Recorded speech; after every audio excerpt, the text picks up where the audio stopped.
అందరికీ హాయ్. నేను ఒక మాట,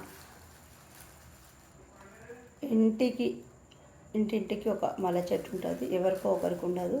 ఆ మల్లె చెట్టు ఉన్నోళ్ళు 3 గంటల వరకే మొగ్గలు తెప్పి మనం అల్లి పెట్టుకుంటే మంచిగా ఉంటాయి. ఆ 3 దాటి 5-6 గంటలకు మనం నింపుకున్నామంటే ఇట్లా మొత్తం విచ్చుకుంటాయి. ఇట్లా విప్పుకొని ఇవి ఉత్తగానే వల్లినట్టుగా ఉంటాయి. అది తెల్లారి పెట్టుకునేందుకు అంత అది ఉండయి, ఇప్పుడు బాగానే ఉంటాయి. అయితే మనం మొగ్గలు 3 గంటల ప్రాంతాన మంచిగా ఉంటాయి. అప్పుడే తెంపి మనం ఇట్లా కవర్లో పెట్టి మనం డబ్బాలో పెట్టాలి. ఒక డబ్బాలో పెడితే మస్తు ఉంటాయి. అట్లా ప్రతి ఒక్కరు చెట్టు ఉన్నోళ్ళు ఇట్లా చేయండి. నాకు మల్లె మొగ్గలు నాకనే చాలామందికి ఈ మల్లెపూలు ఇష్టపడని వాళ్ళు ఎవరు ఉండరు.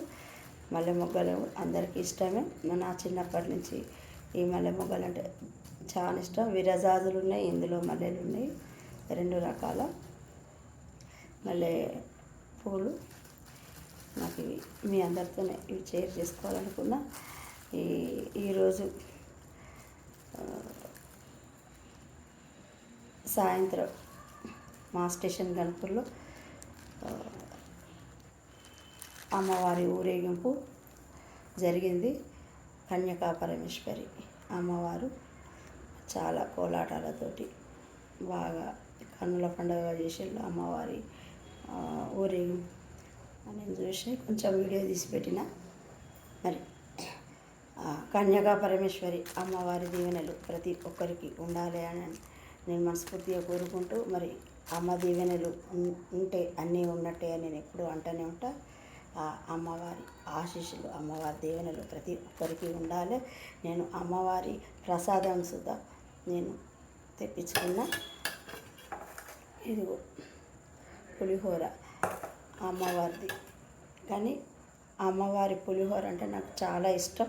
నేను భద్రకాళి అమ్మవారి దగ్గర నాకు పులిహోర కావాలి అని ఫస్ట్ అది చేస్తే నాకు పులిహోర అంటే ఇష్టం. ఈ పులిహోర అమ్మవారిది చాలా టేస్ట్ ఉంటుంది. ఎక్కడనైనా అమ్మవారి దగ్గర పులిహోర మస్తు టేస్ట్ ఉంటుంది. నాకు ఇష్టం సుత. ఇది మీ అందరితో షేర్ చేసుకుంటున్నా.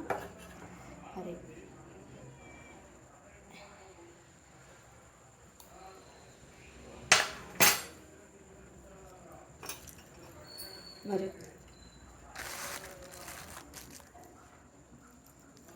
అమ్మవారి పులిహోర మరి మీ అందరితో షేర్ చేసుకున్నా. కాబట్టి మరి అమ్మవారి ఆశీస్సులు కూడా మీ అందరికి ఉండాలి అని నేను మనస్ఫూర్తిగా కోరుకుంటూ నిర్మల ఆజ్ఞించ. మల్లెల మాలలతో జాజి విరజాజులతో జగదేక మాతను కొలిచి జయహారతులీయరే, జయ జయలు పాడరే. నిర్మలా మంచ.